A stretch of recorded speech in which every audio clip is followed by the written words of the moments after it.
and welcome back to the virtual classroom. I'm your host, Dr. Olmsted. And as you can see, today's topic is the Great Depression.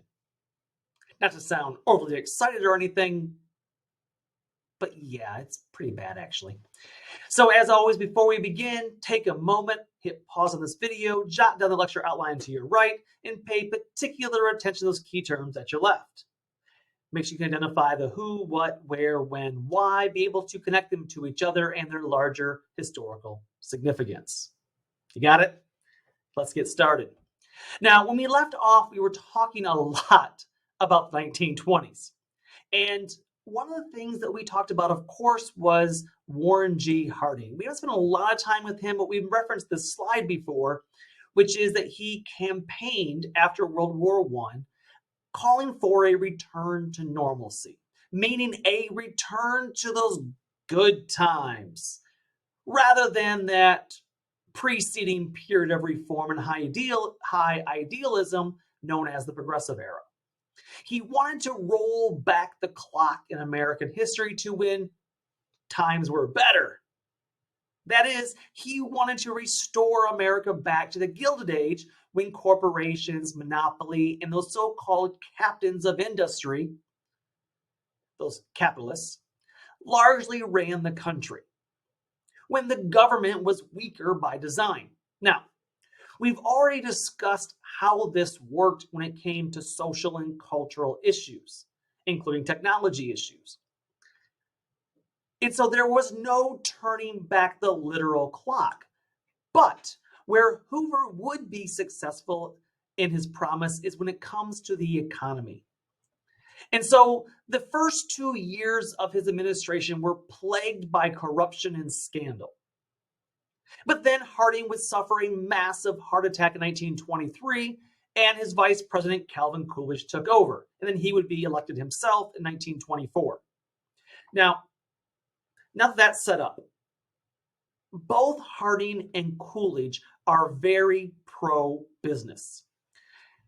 Like most Republicans at the time, both largely applied the theory of laissez-faire economics, hands-off, reducing government regulations and subjecting the economy to the fluctuations of the free market system. Now, they were guided in this journey by Andrew Mellon, pictured here looking like he's auditioning for the Haunted Mansion at Disneyland. Andrew Mellon was the former head of a huge aluminum company who was installed by Harding, continuing under Coolidge as the Secretary of Treasury. Andrew Mellon believed that prosperity trickled down from the rich to the poor. In other words, if you were to cut taxes on the rich, allowing them to keep more of their own money, they would in turn reinvest that money into their companies and into the economy to improve things for everyone. And then, well, rising tide raises all ships, or it would trickle down prosperity to their workers. Now, one of his first acts as Treasury Secretary was to persuade Congress to repeal the corporate tax rate that was instituted in the Woodrow Wilson administration. And this was only the beginning of the reversal of progressive policies in regards to the economy, creating a much friendlier political atmosphere for big businessmen. In fact, Calvin Coolidge once boasted that, quote, "One of the most important accomplishments of my administration has been minding my own business," unquote. Under Coolidge, Treasury Secretary Andrew Mellon went further and further, convincing Congress to slash corporate tax rates even more. Washington had not been this friendly since, the Gilded Age of the late 19th century. In this respect, Harding and Coolidge were successful in a return to normalcy by cutting the corporate tax rate, by cutting taxes on the wealthy, and by turning that part of the clock back to the Gilded Age. Now, also important to the administrations of Harding and Coolidge not only was Andrew Mellon, but also Herbert Hoover. Now, He was the Secretary of Commerce, who you may remember him from World War I as the food administrator. You see, in Hoover's eyes, the role of government was to encourage voluntary cooperation among businesses. Government agencies, according to Hoover, should be there to provide advice, statistics, and a forum where business leaders could exchange ideas. Now, he argued this would not lead to price fixing, but rather it would increase productivity and decrease costs for customers. But please notice, there is no mention of here for anyone of workers.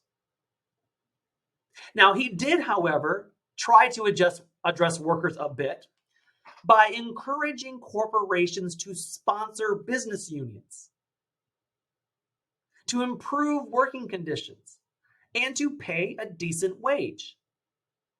But none of this was out of concern for the worker himself, but rather he saw this as a way to preserve business interests. And again, all completely voluntary with no federal regulations. This became known as welfare capitalism. It was a very influential idea during the 1920s. Now, of course, this is a very unrealistic expectation, especially with no federal oversight. Now, there would be a few corporations that would try variations of this idea, including the man on your screen, Henry Ford. Henry Ford did offer some profit sharing, and he also did offer 1920s a $5 workday. He once said that he believed that a man who worked for him should make enough to purchase the product he made. So if you work for Ford, you should be able to afford a Ford Model T.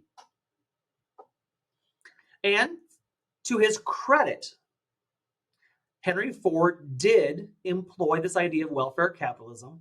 He did offer what was called the $5 workday, which was the most of any industry paying. And he did offer equal wages no matter your ethno-racial background. So if you were a line worker, white, black, or brown, you got paid $5. Now, please note, there's a couple caveats to this.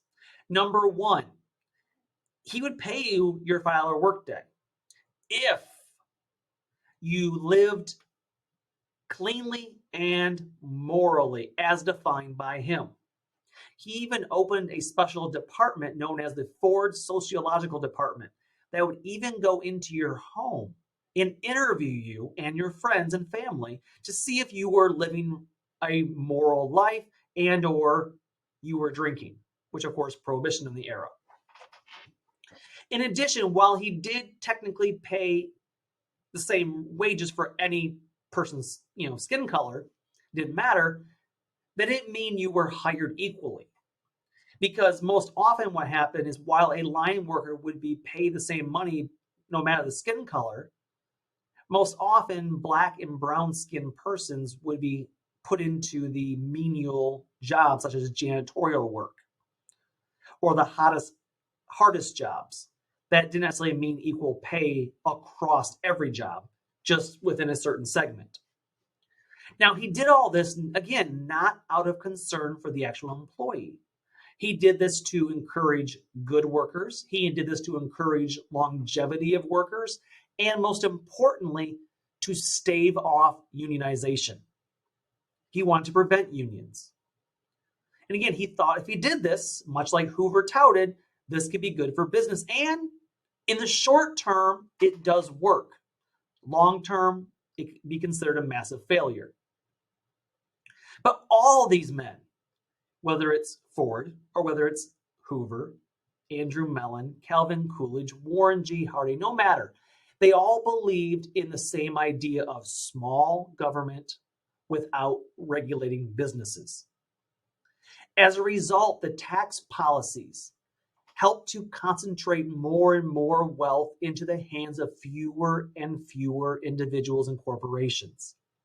In other words, there became a greater wealth gap between the rich and the poor. The result, The federal government was once again placed into the hands and service of businesses during the 1920s. This was a very business-friendly environment. And thanks to the post-war technology-fueled economy, for a time, it was booming. And all of this led up to the 1928 election. Coolidge chose not to run for re-election, and Republicans nominated the Commerce Secretary Herbert Hoover. Now, Hoover was not a great politician. He had always been an administrator, such as during World War I, and of course as secretary. This was his very first campaign, but hey, the economy was booming, and as is usually the case, based on the economy, the current administration gets the credit or the blame. In this case, they get the credit. And so any Democrat would have a hard time defeating Republicans in this election. But Democrats chose New York Governor Al Smith, who had what is said to be a terrible speaking voice, and he was a Catholic, something that people still had a great disdain for during the 1920s. KKK was very anti-Catholic. And so in this election, it was a no contest. Hoover gets 60% of the vote, even with some southern states voting for him, which is very unusual for Republicans during this era. And of course, very famously in his inauguration, Hoover proclaimed, "I have no fears for the future of this country. It is bright with hope," unquote. With an economy still booming, there was perhaps reason for hope. Some experts had begun to warn that the bubble was about to burst. However, Hoover mostly ignored these prognostications as he entered office. So remember, he's inaugurated in late March 1929. Just 7 months later, Black Tuesday, October 29th, 1929. The stock market had risen steadily through the 1920s. But October 29th, 1929, it crashed. The single most devastating day in the market's history. Stocks fell by more than 37%. Over 16 billion with a B. Shares were dumped, wiped out more than $4 billion in just 4 hours. The normally bustling New York Stock Exchange was shut down by 12:30 due to a panic of mass stock selling. The thing is, though, Black Tuesday was just the beginning. It wasn't even the cause of the depression. It was just the first domino to be tangibly felt. It was just the beginning. The stock market would continue to drop for more than 2 years. So look at the graph here. Let me put my mouse over here for you. So here's Black Tuesday, huge dip. And then it recovers a little bit, and then it drops and drops and drops until it finally bottoms out in 1932. So for the next 2 years, the stock market is going to continue to drop further and further and further, with stocks down more than 50%.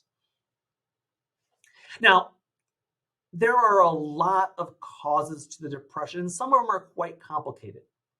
But the short version is that years of Republican deregulation by the government caused greater wealth inequality between the rich and the poor. This combined with overproduction by industry, as well as underconsumption by consumers. Combine all of that with the rise of buying all this new shiny technology on credit, leaving most Americans, or many Americans, in a very precarious situation within a fragile economy. At the same time, the banking industry, due to lack of regulation, began to invest people's savings in risky stock market trades. And thus, when the stock market crashes, because the banks have been making these risky investment ventures. They begin to call in loans to restore their own liquidity, which when people don't have the money to pay off their loans, this causes banks to fail and more people to lose their life savings. In other words, there was a cyclical effect here.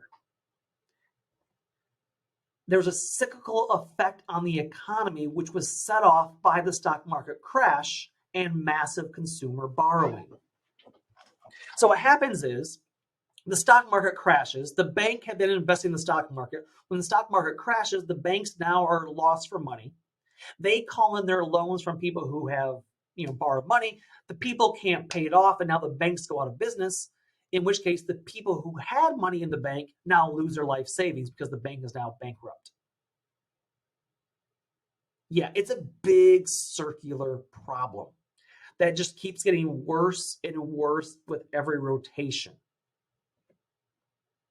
But don't worry, President Hoover stresses that the, quote, fundamental business of our economy, of our country, was sound, unquote. And he says that the economy and market will rebound. It didn't. The economy collapsed. From 1929 to 1932, Americans' personal incomes would decline by more than half. Think about that. Over a 2.5-year period, the amount of money you bring in yearly will decrease by half. Farmers who were already facing hard times were leveled. Thousands of them foreclosing as a land loss and confiscation ran high. Think about it. They borrow money at the beginning of the year with the intent of paying back by selling their crops. When the banks call in their loans mid-year, they have no money.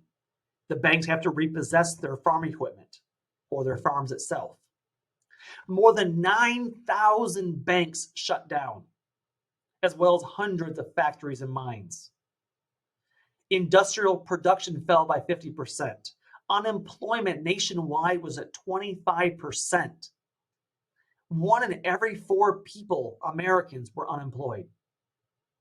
Now, Hoover would try a few public works projects, but it was always too little, too late.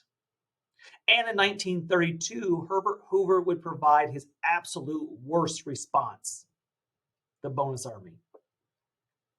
His worst response to the Depression came in 1932. You see, World War I veterans converged on Washington, D.C.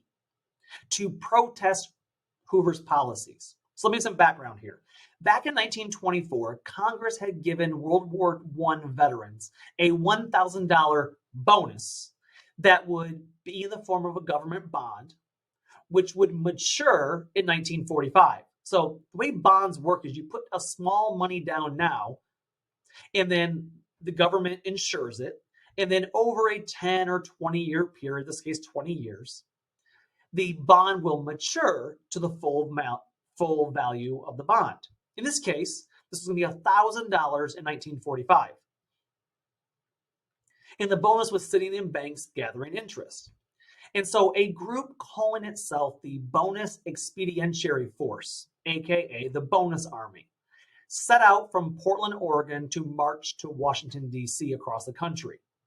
And it would grow and swell in numbers as it crossed the country. And by the time it reaches the nation's capital, they are 40,000 strong, about 20,000 veterans and 20,000 just wives and children.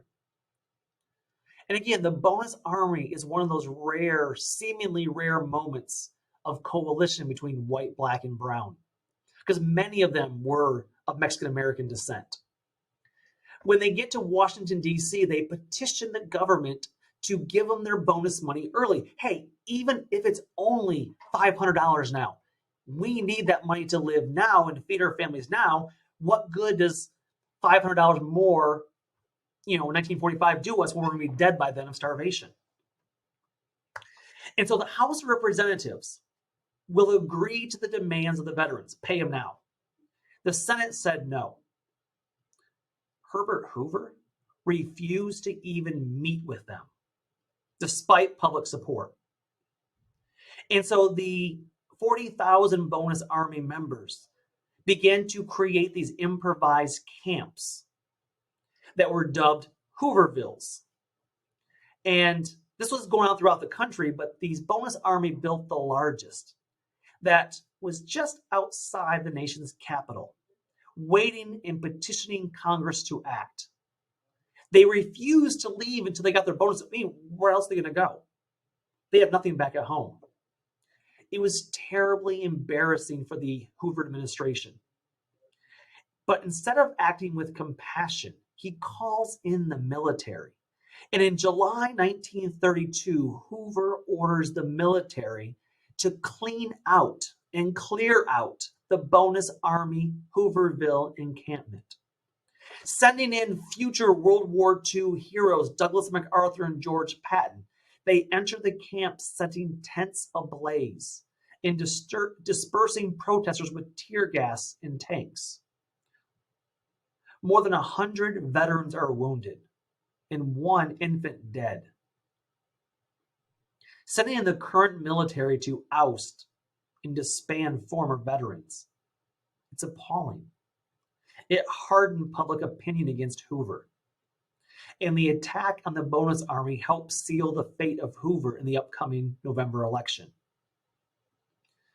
Ultimately, under the next president, 1936, the bonus army would get their compensation. And the coalition of veterans would create what some scholars refer to as the Magnificent Legacy, which became a precedent that would later become the GI Bill for the education of veterans after World War II. Again, bringing veterans together was seen as a positive thing that could get things done. Oh, and then things got worse, by the way, because adding to the economic suffering in the 1930s was combined with an ecological disaster known as the Dust Bowl. So depression plus drought equals Dust Bowl.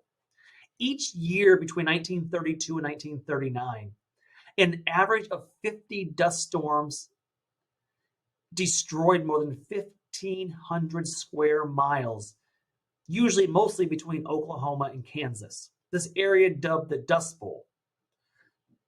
But its effects were felt as far north as the Dakotas, as far south as Texas, and some even reported seeing dust all the way in Washington, D.C. Dubbed the Dirty 30s. This is nature's revenge on the ecological changes that were wrought during the Gilded Age and westward expansion, trying to make the plains more fertile. Clouded black clouds blacken the sky, reducing visibility, affecting more than 100 million acres. The most heavily hit, of course, were sharecroppers, black, brown, and poor whites. Remember, they already were given the worst land. They were already in debt, and now they're falling further in debt as their crops are literally blowing away. This would lead to a mass exodus to California as thousands were forced to flee their homes, to find work or relief elsewhere, becoming migrant workers as they moved from farm to farm to pick fruits and vegetables at starving wages. Many moved westward to California, following tales of economic opportunity, often called Okies, since so many came from Oklahoma. They would sometimes live in communes with other families traveling west. And of course, the experiences are chronicled in the John Steinbeck book, The Grapes of Wrath. Now, we tell the story every year in survey courses of U.S. history. It's true. Not one bit of it's false. But the idea that they are moving westward with the crops, picking random crops as they can at starvation wages, living in these communal camps with other families trying to eke their way by as they move westward with the crops. Doesn't that sound familiar? I mean, that is literally the story of Mexicano migrant laborers. And that's where this story really begins to intersect. For the first time, poor whites are joining the migrant stream alongside Mexicanos. And as these Okies begin to come into the west and southwestern areas of the country, already highly populated with Mexican and Mexican Americans, Remember, I want to remind everyone that the federal government, as well as the agricultural firms during World War I, heavily recruited Mexican immigrant workers as well as Mexican Americans to fill the demands as field hands. I'll also remind you all that immigrants from Mexico began entering in larger numbers as early as 1900, having been pushed during the Mexican Revolution. Following the repatriation of 1921, they figure on average about 500,000 Mexican immigrants had entered the country as migrant laborers. And so now these white Okies begin to move into regions that have a high concentration of Mexican and Mexican American workers. And more displaced persons are arriving in the U.S. Southwest. And there's going to be tremendous competition between the Latinos and the displaced Okies over employment opportunities. This will create physical tension between the two ethno-racial groups as a race to the bottom began that further depressed wages, creating more animosity of the so-called job stealing. Oh, and you remember what I told you a little bit ago where the unemployment rate was 25% nationally? Yeah, that was correct. But I left out one detail. That was if you were white. The depression and economic stress heightened these ethno-racial tensions between Anglos and other groups. We could spend weeks on how the depression impacted African Americans, who became last hired, first fired, and how impacted they were as a predominantly sharecropping group. But the thing is, for African Americans and Mexicanos, the unemployment rate was not 25%, like it was the nationwide average. No. For African Americans and Mexicanos, the unemployment rate during the Depression was 50%. That's 50. 1 in 2 Mexicano and African American workers were unemployed in the Depression. And for Mexican and Mexican Americans, life was particularly perilous. Remember, most Anglos do not distinguish between citizen, resident, and undocumented. And the Depression further cemented Mexicanos as others, or outsiders, or as I put it elsewhere, first-class laborers, but second-class citizens. This was only exacerbated by the decision of the U.S. government in 1930 to include the term Mexican on the U.S. Census as a separate racial category, alongside white, Negro, Japanese, Chinese, Indian, etc. And when the Depression hit, Mexicans became the scapegoat, who were so-called job stealers from true, read, white Americans. And I wish I could say that that was the good news. I mean, it's going to get worse, guys. So when we come back to the second half of this lecture, we'll talk about how this actually plays out. Because life sucked. At 50% unemployment, life was bad. It's only going to get worse. But until then, take care and bye-bye.